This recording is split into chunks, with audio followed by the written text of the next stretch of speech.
গাজায় ইসরায়েলের আগ্রাসনে গৃহহীন হওয়া ফিলিস্তিনিরা মানবেতর পরিস্থিতির মধ্যে বসবাস করছেন। সেখানে শিশুরা কখনো কখনো সারাদিন না খেয়ে কাটিয়ে দিচ্ছে, আবার একটি টয়লেট ব্যবহার করছেন হাজারো মানুষ। আন্তর্জাতিক বেসরকারি সংগঠন অক্সফাম মঙ্গলবার 4 জুন সতর্ক করে এ তথ্য জানিয়েছে। সম্প্রতি গাজার সর্বদক্ষিণের শহর রাফায় হামলা জোরদার করে ইসরায়েল। এতে গাজার অন্যান্য স্থান থেকে পালিয়ে এসে যারা এতদিন এখানে আশ্রয় নিয়েছিলেন তারাও এখন এখান থেকে পালানো শুরু করেছেন। জাতিসংঘের ফিলিস্তিন শরণার্থী বিষয়ক সংস্থা UNRW এর তথ্য অনুযায়ী রাফা থেকে 10 লাখের বেশি মানুষ পালিয়ে গেছেন। জাতিসংঘের পরিসংখ্যান তুলে ধরে অক্সফাম বলছে, রাফায় গত 6 মে স্থল অভিযান শুরু করার পর দিনে গড়ে মাত্র 8টি ত্রাণবাহী ট্রাক সেখানে ঢুকছে। অক্সফাম বলছে, গাজার অধিবাসীদের 2/3 বেশি অবরুদ্ধ। এ উপত্যকার আনুমানিক 1/5 কম জায়গার মধ্যে গাদাগাদি করে থাকছে তারা।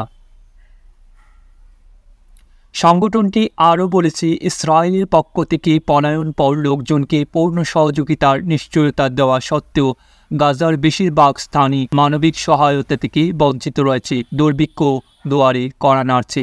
অক্সফামের তথ্য, গত মে মাসে বিভিন্ন ত্রাণ সংস্থার চালানো জরিপে দেখা গেছে, এই জরিপের আগে গাজার 85% শিশু প্রতি 3 দিনে অন্তত একদিন সারাদিন না খেয়ে কাটিয়েছে।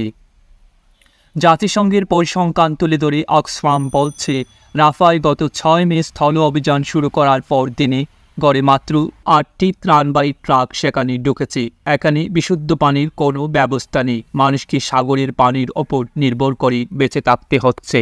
গত সপ্তাহে ফ্রেঞ্চ টেলিভিশনকে দেওয়া এক সাক্ষাৎকারে ইসরায়েলের প্রধানমন্ত্রী বেনিয়ামিন নেতানিয়াহু গাজার লোকজনের ক্ষুধার শিকার হওয়ার অভিযোগ নাকচ করে দেন। তিনি দাবি করেন, দুর্ভিক্ষ এড়াতে সব কিছু করা হয়েছে।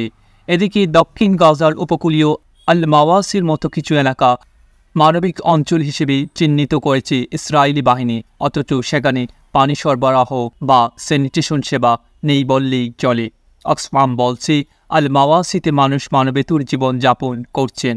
সেখানে 5 লাখ মানুষের জন্য রয়েছে মাত্র 121টি টয়লেট, অর্থাৎ একটি টয়লেট ব্যবহার করছেন গড়ে 4130 জন। আল মাওয়াসিতে কাজ করা অক্সফামের কর্মীরা গত অক্টোবরে ইসরায়েল গাজা যুদ্ধ শুরু করার পর 7 বার বাস্তুচ্যুত হয়েছেন। রাফা পরিস্থিতিকে অসহনীয় বলে আখ্যায়িত করেন তিনি। বলেন, এখানে বিশুদ্ধ পানির কোনো ব্যবস্থা নেই। মানুষকে সাগরের পানির ওপর নির্ভর করে বেঁচে থাকতে হচ্ছে। অক্সফামের মধ্যপ্রাচ্য ও উত্তর আফ্রিকা অঞ্চলের পরিচালক সালি আবি খলিল বলেন, যখন দুর্ভিক্ষ ঘোষণা করা হবে তখন অনেক দেরি হয়ে যাবে। গত 7 অক্টোবর গাজায় হামলা শুরু করে ইসরায়েল। তাদের নির্বিচার হামলায় এখন পর্যন্ত উপত্যকাটিতে নিহত হয়েছেন 36,500 বেশি মানুষ। তাদের অধিকাংশই নারী ও শিশু।